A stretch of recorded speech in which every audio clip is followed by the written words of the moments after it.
नमस्कार। मैं अजय कुमार अलंकार, सेवानिवृत्त अपर निबंधक सहयोग समितियां बिहार पटना, यूट्यूब के सहकार चैनल के माध्यम से एक बार पुनः आपके समक्ष उपस्थित हूँ। आपको विदित है कि मेरा यह यूट्यूब चैनल मुख्यतः सहकारिता विषयक गतिविधियों से संबंधित है, परंतु मैं यदा कदा लीक से हटकर कतिपय अन्य सामयिक विषयों की भी चर्चा करता रहा हूँ। विगत अंक में मैंने आपसे कुंभ मेले के आयोजन को लेकर चर्चा की शुरुआत की थी और उसमें आपको कुंभ मेले से संबंधित पहलुओं की जानकारी दी थी। आज का मेरा अंक अखाड़ों के महत्व को दर्शाने वाली जानकारी प्रस्तुत कर रहा है। सबसे पहले मैं कुंभ मेले में मौनी अमावस्या के दिन स्नान के क्रम में अपने प्राणों की आहुति देने वाले श्रद्धालुओं को श्रद्धांजलि अर्पित करता हूँ।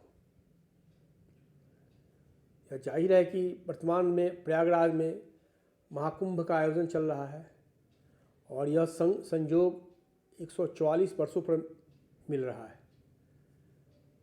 कुंभ मेले में स्नान करना, महाकुंभ में स्नान करना मात्र एक स्नान नहीं है।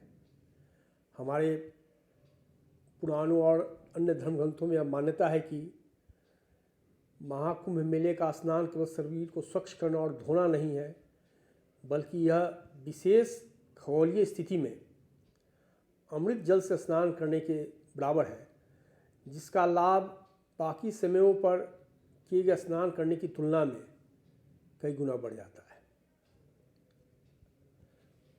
आप यह भी परिचित हैं कि महाकुंभ का एक विशेष धार्मिक अनुष्ठान अमृत स्नान है, जिसे प्राप्त पुण्य से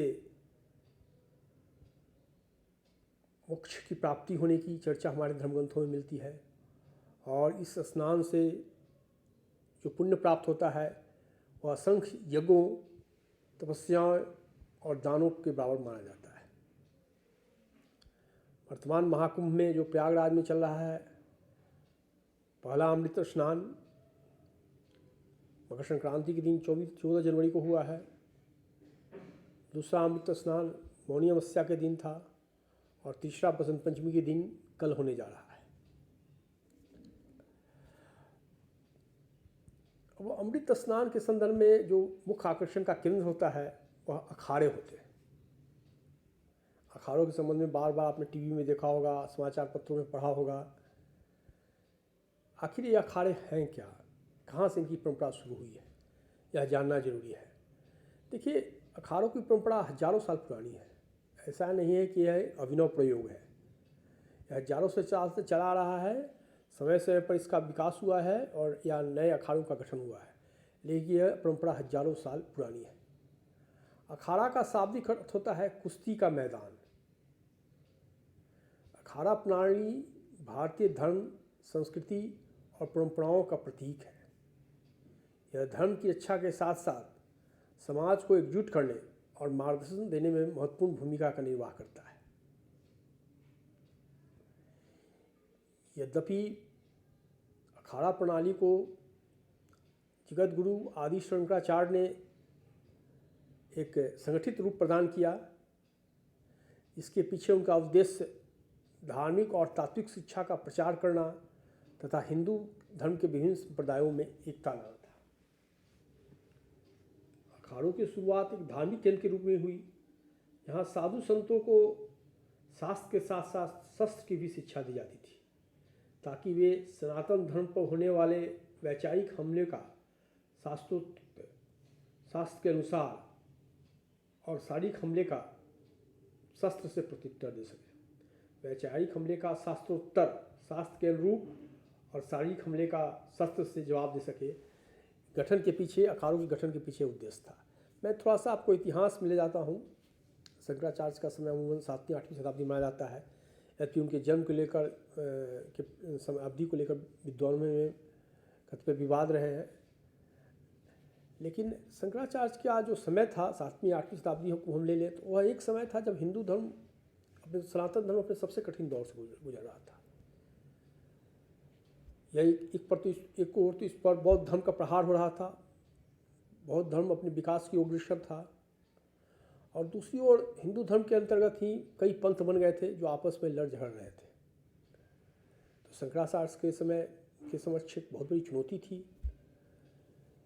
कि एक तो हिंदू धर्म पर बाहर से प्रहार हो रहा है, बौद्ध धर्म का महत्व बढ़ रहा है, साथ ही विदेशी आक्रमणकारियों का भी प्रवेश इस देश में शुरू हो गया था,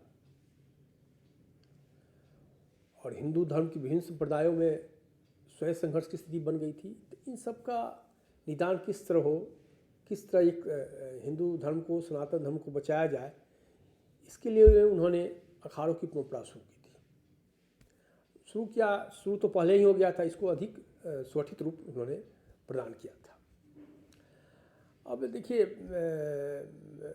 शुरुआती दौर में तो अखाड़े सिर्फ 4 थे, अब इनकी संख्या बढ़कर 13 हो गई है।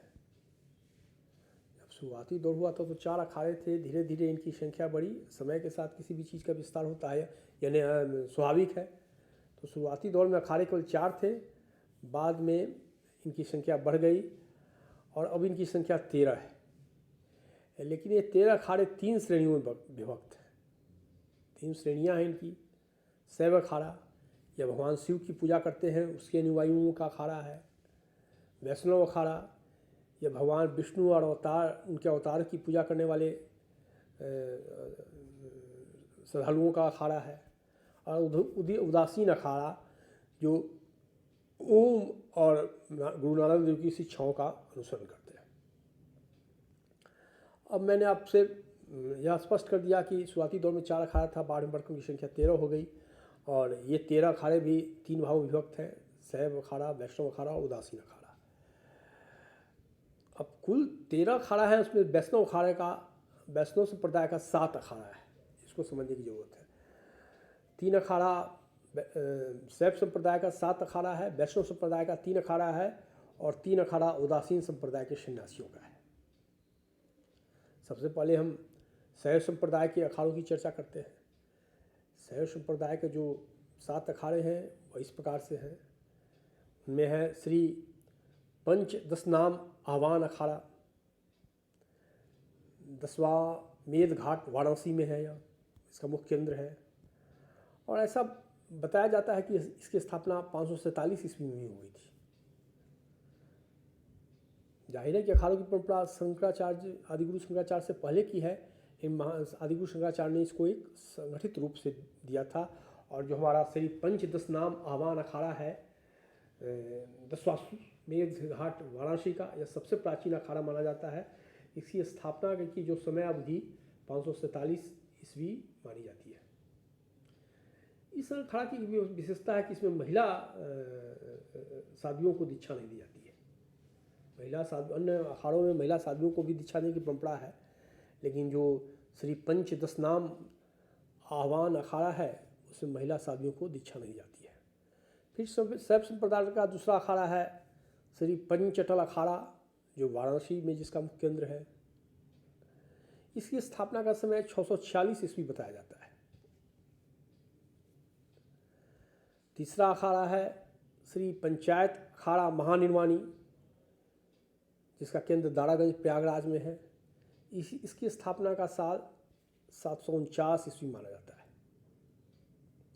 चौथा शैव अखाड़ा है श्री पंचायत अखाड़ा निरंजनी, यह भी प्रयागराज में ही है।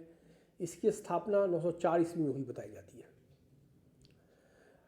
शैव संप्रदाय का 5वां अखाड़ा है श्री पंचदशनाम जूना अखाड़ा, बाबा हनुमान घाट वाराणसी इसका मुख्य केंद्र है।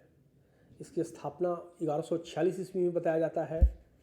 यह सबसे बड़ा अखाड़ा माना जाता है। यहाँ 5 लाख से अधिक साधु संत इसके अनुयायी हैं। श्री पंचदशनाम जूना अखाड़ा।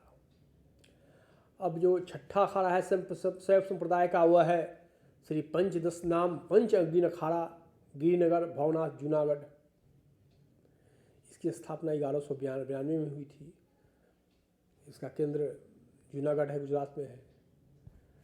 इस अखाड़े में केवल ब्रह्मचारी ही दीक्षा ले सकते हैं। इस अखाड़े की विशेषता है श्री पंचदशनाम पंचअग्नि अखाड़ा गिरिनगर जूनागढ़ की विशेषता है कि इसमें केवल ब्रह्मचारी ही दीक्षा प्राप्त कर सकते हैं।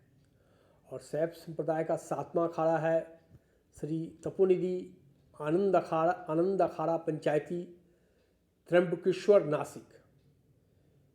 इसकी स्थापना का समय 1856 अर्थात सबसे अद्यतन है, सबसे अधिक है वैष्णव संप्रदाय शैव संप्रदाय का जो अखाड़ा है। तो मैंने आपको अभी शैव संप्रदाय के जो 7 अखाड़े हैं उनकी चर्चा की, और इस चर्चा के क्रम में हमने पाया कि 500 से पहला जो अखाड़ा था श्री पंचदशनाम आह्वान अखाड़ा, उसकी स्थापना तो 547 ईस्वी में हो गई थी। इसलिए मैंने कहा कि शंकराचार्य के समय अखाड़ों की स्थापना पहले से हो गई थी, इसको अधिक सुगठित देने का कार्य किया गया। श्री पंचदशनाम आह्वान अखाड़ा की स्थापना 547 में हो गई थी। श्री पंच अटल अखाड़ा की स्थापना 646 में हो गई थी। श्री पंचायती अखाड़ा महानिर्वाणी का 749 ईस्वी में हो गया था स्थापना। और श्री पंचायती अखाड़ा महानिर्वाणी की विशेषता है, इसके संबंध में आपको जानकारी दे दूं कि जो महाकालेश्वर ज्योतिर्लिंग पूजा की जिम्मेवारी इसी अखाड़े के पास है। श्री पंचायती अखाड़ा महानिर्वाणी के पास ही है और इसकी स्थापना 749 ईस्वी में ही हो गई थी। इसी तरह श्री पंचायती अखाड़ा निरंजनी की स्थापना 904 ईस्वी में हो गई थी। श्री पंचदशनाम जूना अखाड़ा की स्थापना 1146 में हो गई थी। श्री पंचदशनाम पंचअग्नि अखाड़ा की स्थापना 1192 में हो गई थी। और एक जो श्री तपोनिधि आनंद अखाड़ा है उसकी स्थापना 1856 में हुई थी। मतलब अखाड़ा की परंपरा आपको जो मैंने आपको जो अवधि बताया है उससे देखने से स्पष्ट लग रहा है कि अखाड़ा की जो परंपरा थी 6ठी शताब्दी से आरंभ हो गई थी। अखाड़ा का उद्देश्य था शस्त्र और शास्त्र की दीक्षा देना, शास्त्र के माध्यम से हिंदू धर्म का बचाव करना, और शस्त्र के माध्यम से जो मठ थे, जो मंदिर थे, जो श्रद्धालु थे, उनकी रक्षा करना विदेशी आक्रांताओं से या जो अन्य विरोधी तत्व थे उनसे। अब मैं शैव संप्रदाय की चर्चा के बाद मैं वैष्णव संप्रदाय की ओर आता हूँ, और वैष्णव संप्रदाय से जुड़े 3 अखाड़े हैं। पहला है इसमें श्री पंचनिर्वाणी अनी अखाड़ा। श्री पंचनिर्वाणी अनी अखाड़ा हनुमानगढ़ी अयोध्या इसका केंद्र है। इसकी स्थापना 1476 ईस्वी में हुई। यह वैष्णवों का सबसे बड़ा अखाड़ा है। जिस तरह पंचदशनाम जूना अखाड़ा शैव संप्रदाय का सबसे बड़ा अखाड़ा है, इसी तरह श्री पंचनिर्वाणी अनी अखाड़ा वैष्णवों का सबसे बड़ा अखाड़ा है। इसकी स्थापना 1476 ईस्वी में हुई थी। फिर दूसरा है श्री पंच निर्मोही अनी अखाड़ा धीर समीर मंदिर वृंदावन मथुरा। इसकी स्थापना हुई थी 1720 में। मथुरा में इसका केंद्र है। इस अखाड़े में कुश्ती को प्रमुखता दिया जाता है। इस जो अखाड़ा है श्री पंच निर्मोही अनी अखाड़ा मथुरा, इसकी एक विशेषता है कि इसमें कुश्ती का कार्य प्रमुखता के साथ किया जाता है। ऐसे तो अखाड़े यदि का विश्लेषण करेंगे तो अखाड़े का अर्थ ही है कुश्ती का स्थान। और जो हमारा यह अखाड़ा है श्री पंच निर्मोही अनी अखाड़ा, इसमें कुश्ती को प्रमुखता दिया जाता है। और आपको यह जानकर खुशी होगी कि हमारे कई जो प्रोफेशनल पहलवान रहे हैं इस अखाड़े के संत रह चुके हैं। इस अखाड़े के जो कई संत हैं वो पहले प्रोफेशनल पहलवान थे, नामी गामी पहलवान थे। तीसरा जो वैष्णव का अखाड़ा है वह श्री दिगंबर अनी अखाड़ा, यह साबरकांठा गुजरात में इसका केंद्र है और इसकी स्थापना 1784 में हुई थी। कहने का मतलब है कि शैव संप्रदाय के 7 अखाड़े हैं जिसकी शुरुआत बहुत पहले हुई थी। 3 अखाड़े वैष्णव संप्रदाय के हो गए और अंत में मैं उदासीन अखाड़ों की चर्चा करूँगा। उदासीन संप्रदाय में भी 3 अखाड़े हैं। पहला है श्री पंचायती बड़ा उदासीन अखाड़ा, यह प्रयागराज में कृष्णानगर प्रयागराज में इसका केंद्र बिंदु है।